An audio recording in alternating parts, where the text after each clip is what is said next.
A very distinct logo for a very distinct gun.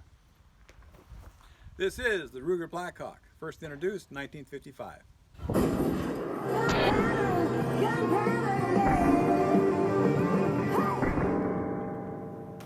David the Marine. Let me see your war face. My dad had a Ruger Blackhawk 30 caliber pistol. Very, very proud of it. Loved it.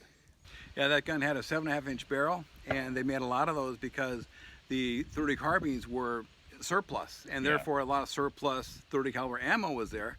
And Ruger goes, hey, if I made a gun for it, they'll buy my gun for it.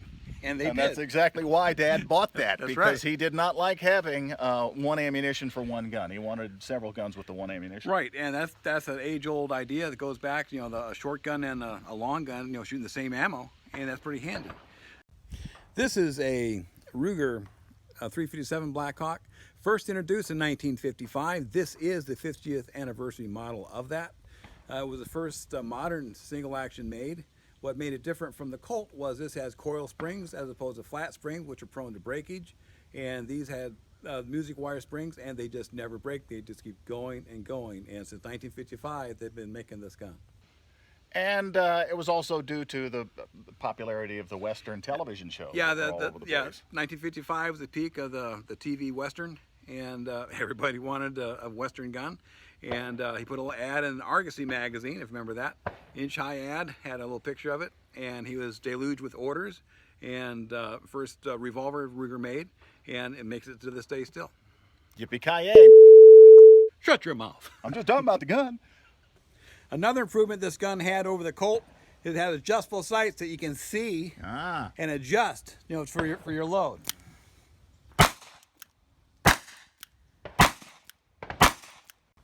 Okay, Lee, to highlight the versatility of this gun, I've loaded some 38s, some fairly light loaded 38s, because the revolver doesn't matter of the power in it, but it also takes a 357 Magnum. See if you can tell me which round is which when you shoot it.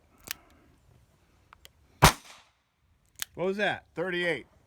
357. I think you're right. 38. 357. Aren't those fun? 38. Good. 357. Which was more fun? You know, I really like the 38 because this gun is really heavy and you didn't feel any kick at all. I mean, if you were wanting to do a double tap real quick and hit the same spot, it'd be very easy. You saw the muzzle flash of the 357. Even that, it handled quite well.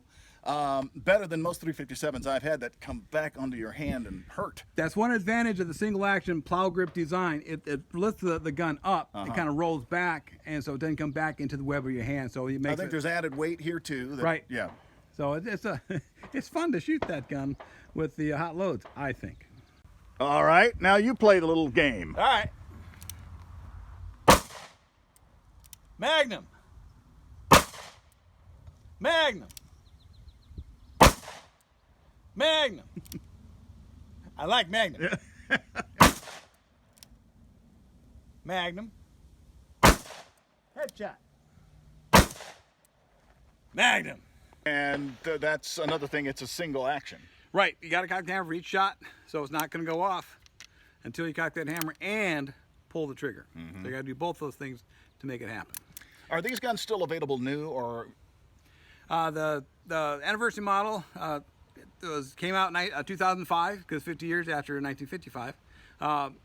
They are still out there, but obviously they don't make them because it's commemorative. So you probably need to look at a gun shop. I mean, at a right. used or a show. Now, another big thing about the Ruger is it has a transfer bar safety. And that means you could, you can see that, but there's a bar in here. Kind of hard to see, but it kind of raises up. So when the hammer comes forward, this part of the hammer hits that, which hits the firing pin. And when I let go of the trigger, it lowers down. So this part that extends out rests against the frame. I could take a hammer and beat on that all day, and the live round will not go off. So that's one thing about the Ruger too. It has the safety like that, and a few guns do. Colts do not. But it's a good classic gun, and if you don't have one in your collection, you really need one. And guns for everybody.